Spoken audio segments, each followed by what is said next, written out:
Ketika akun baru dibuat, Bosman Mardigu Official, maka channel lain muncul dengan nama yang sama atau mirip-mirip. Maka saya dengan hormat berkali-kali mengingatkan, silakan re-upload semua video Bosman, namun jangan pakai nama Bosman Mardigu Wowi Sontoloyo yang memang trademark Bosman sebagai nama channel. Ambillah manfaat videonya, namun bukan nama pribadinya. Mohon diganti nama channel tersebut dengan segala hormat. Karena pelajaran dan tanggung jawab nama serta isi ilmu tadi, saya yang berhadapan dengan musuh-musuh kebenaran tadi, pada ujungnya bukan kalian. Kalian ambil manfaat AdSense dan ilmunya. Silahkan. Kembali ke perjuangan awal kita kaum New Mind dengan pertanyaan berapa cost accounting untuk membuat Indonesia menjadi negara superpower di tahun 2045, 24 tahun dari sekarang. Pertanyaan ini disampaikan juga oleh Deng Xiaoping ketika di tahun 1989 memutuskan untuk mempunyai sistem ekonomi sendiri alias dual standard. Standar dunia untuk keluar, standar dalam negeri untuk Tiongkok. Deng Xiaoping meminta berapa biaya dibutuhkan Tiongkok untuk kembali merebut supremasi perdagangan dunia seperti nenek moyang mereka dalam 3000 tahun selalu menguasai perdagangan dunia, di mana 200 tahun terakhir dikerjain negara-negara Eropa dengan perang opium, menggunakan candu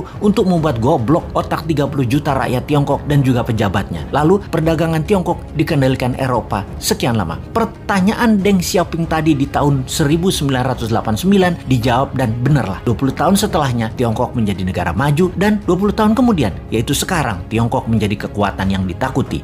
Pertanyaan awal kita, berapa cost accounting untuk membangun Indonesia untuk menjadi negara superpower di tahun 2045 itu? Hal itu sangat penting. Berapa modal yang dibutuhkan? Berapa dana yang dibutuhkan? Dan itu harus diketahui sekarang. Semua itu akan kita ciptakan dananya serta pekerjaannya untuk 100% warga Indonesia. Kita lompat ke tahun 2030 ke depan. Di tahun 2030 atau kurang dari 9 tahun lagi, dari saat ini dunia menjadi lain dengan dunia yang kita kenal 100 tahun terakhir. Pandemi 4 tahun hingga tahun 2025 merubah 60% kehidupan manusia. Teknologi bioengineering, biomedical, menggeser DNA dan RNA manusia membuat manusia menjadi super karena lawannya penyakit juga menjadi super. Penyakit bawaan atau penyakit karena virus bermutasi. Manusia pun bermutasi dengan perubahan genetik tubuh manusia dipicu dengan growth factor biomedical. Di sisi lain, secara politik, kalau Amerika tidak hantam secara militer negeri Tiongkok dalam kurang waktu 3 tahun ke depan, maka di tahun 2030 Tiongkok akan menjadi negara superpower nomor 1. Dan saya garansi Amerika tidak akan serang Tiongkok. Amerika tuh chicken sekarang. Sungguh. Kemudian komunikasi 6G dipimpin Tiongkok. Distribusi kapal niaga dan seluruh gadget serta transaksi perdagangan dikuasai Tiongkok. Kesehatan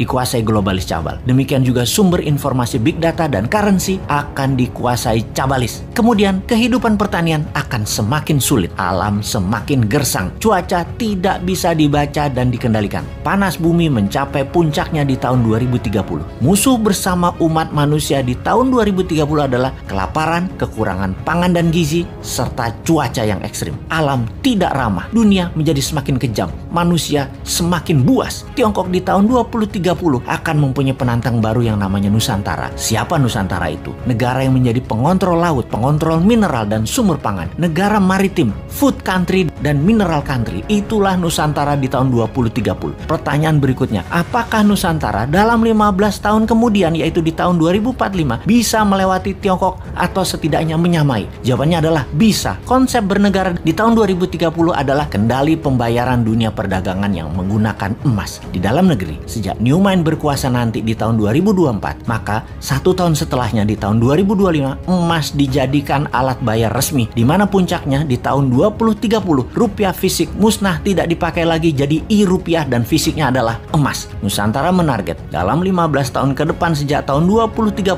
transaksi dunia 50% memakai emas. Itulah awal Nusantara menjadi negara superpower di tahun 2045. Kunci penting berikutnya di periode 2045 sampai 2070 di mana dunia sepakat tidak akan ada lagi perang militer, namun semua negara berkolaborasi merubah dunia menjadi lebih baik. 2045 hingga tahun 2070 Nusantara menjadi negara superpower yang memimpin garda terdepan pejuang lingkungan hidup, kesehatan, edukasi, dan sustainable eco-living. Nusantara memimpin perbaikan alam selama 15 tahun hingga tahun 2070.